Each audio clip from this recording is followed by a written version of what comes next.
উত্তর চব্বিশ পরগনার গুরুত্বপূর্ণ সদর দপ্তর হচ্ছে বারাসাত, যেখানে পুলিশ সুপার থেকে শুরু করে জেলা শাসক এবং জেলা পরিষদের সভাধিপতি সবাই বসেন। একসময় চিত্ত বসুর এলাকা ছিল, বামফ্রন্ট ছিল ক্ষমতায়, তারপর তৃণমূল কংগ্রেস সেখান থেকে জিতে আসে।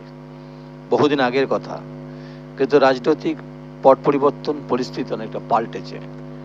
এবং যেহেতু অনেক দূরে এবং কলকাতা থেকে অনেকটা কাছাকাছি হলেও ভাগীরথী এবং গঙ্গা যেহেতু ব্যারাকপুরের কাছে পড়ে, ফলে গঙ্গার যে স্রোতের যে ঠান্ডা হাওয়া সেটা বারাসাত শহরকে স্পর্শ করে, তা নিয়ে কোনো সন্দেহ নেই।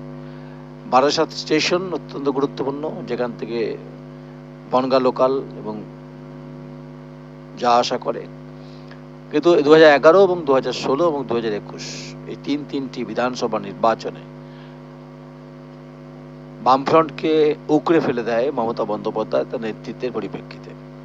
বামফ্রন্ট এখানে পরাজিত হয়। অথচ একসময় এই এলাকা পাওয়ার ব্লকের ছিল, চিত্ত বসু সেখানকার সাংসদ ছিলেন।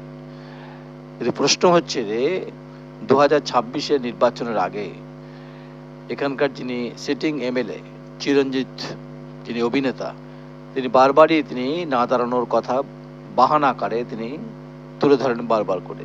আসলে মুখ্যমন্ত্রীর কাছে তিনি তার মাইলেজ বাড়াতে চান, কয়েন বাড়াতে চান, কিন্তু তিনি 11 থেকে 16 থেকে 21 এই তিনটি টার্মে তিনি কি করেছেন, তার প্রশ্নের উত্তর বিধানসভাতে কি আছে সেটা বারাসাতে মানুষ জানে। কতগুলো হাইমাস লাইট এবং কতগুলো উঁচু উঁচু বাড়ি অবৈধ নির্মাণ এবং বিভিন্ন পুকুরকে কার্যত ভরাট করে অভিযোগ উঠছে। অতি সম্প্রতি বারাসাত পৌরসভার চেয়ারম্যানকে বদল করা হয়েছে, তার পরিবর্তে অন্য কাউকে আনা হয়েছে। এবং এখানকার যিনি জেলা সভানেত্রী, তিনি কাকলি ঘোষ দস্তিদার, তিনি দলের চিফ হুইপ, পার্লামেন্টে তিনি সাংসদ। ফলে বারাসাত লোকসভা অত্যন্ত গুরুত্বপূর্ণ। একদিকে রাজারহাট নিউ টাউন, একদিকে রাজারহাট গোপালপুর, একদিকে নিউ টাউন, একদিকে বিধাননগর, একদিকে মধ্যমগ্রাম, একদিকে বারাসাত, একদিকে অশোকনগর, একদিকে হাবড়া। এই বিস্তীর্ণ অঞ্চল নিয়ে এখানকার লোকসভা। কিন্তু বারাসাত বিধানসভা এবার অবশ্যই শাসকের দিকে চোখে চোখ রেখে কথা বলতে চাইছেন এখানকার ভারতীয় জনতা পার্টি। তারা বলছেন এবার তারা ক্ষমতা দখল করবে। কিন্তু প্রশ্ন হচ্ছে, শাসকের অন্দরই হচ্ছে কাটা। প্রশ্ন এটাই যে বারাসাত পৌরসভার অধীনে যে কটি ওয়ার্ড আছে, সেই ওয়ার্ডের বিভিন্ন জায়গাতে যে ওয়াটার বডিগুলো আছে সেগুলো কার্যত বিভিন্ন কারণে বিভিন্ন হাত বদলের মধ্য দিয়ে সেখানে অবৈধ ফ্ল্যাট তৈরি হয়েছে। Airport authority of India limited অভিযোগ করেছে, কারণ খুব বেশি দূর নয় নেতাজি আন্তর্জাতিক বিমানবন্দর, যখন কোনো বিমান যা আসা করে সেখানে এই উঁচু উঁচু বাড়িগুলো ডিস্টারবেন্স তৈরি হয়, যা airport authority of India limited তারা বারবার করে বলেছে। তাই এবার যতই তিনি কান্নাকাটি করুক না কেন, তিনি প্রার্থী হন না কেন, কারণ মমতা বন্দ্যোপাধ্যায় তিনি সেলিব্রিটির উপর নির্ভরশীল করেন। অথচ যারা দীর্ঘদিন পার্টিটা করছেন তৃণমূল কংগ্রেস গঠনের পর থেকে, তারা কিন্তু ব্রাত্য থেকে গেছেন।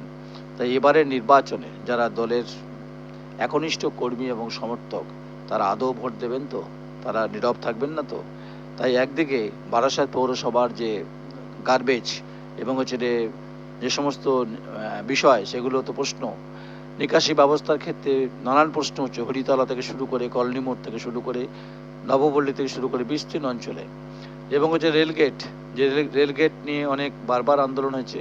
এবং জাতীয় সড়ক NH-34 জানিয়ে বিভিন্ন সময় বুদ্ধদেব ভট্টাচার্য আমল থেকে এই জমি নিয়ে কিন্তু বিবাদ হয়েছে। এগুলো কি জানেন এখানকার সিটিং এমএলএ? তিনি বিধানসভায় কি সত্যি সরব হন? বিধানসভায় তিনি সত্যি প্রশ্ন করেন, তবু তিনি এবার প্রার্থী হওয়ার সম্ভাবনা রয়েছে। কিন্তু ভারতীয় জনতা পার্টি তারা কিন্তু এবার ছেড়ে কথা বলবে না, কারণ সরকারের যে অপরিসীম দুর্নীতি এবং শিক্ষা থেকে শুরু করে স্বাস্থ্য সর্বক্ষেত্রেই যে ঘটনাগুলো ঘটছে, কারণ এখান থেকে বহু দূরে এখানে অভয়ের মতো ঘটনা ঘটেছে, নড়ে উঠেছে। তাই বারাসাত সদর হাসপাতালে খুবলে খাওয়া এবং রোগীর চোখ, এ ঘটনাও রাজ্যকে নাড়িয়ে দিয়েছে এবং বিভিন্নভাবে শাসক বিরোধী অর্থাৎ ভারতীয় জনতা পার্টির সঙ্গে লড়াই হয়েছে।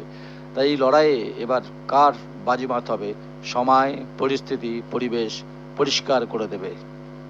বারাসত বিধানসভা নির্বাচনের ক্ষেত্রে।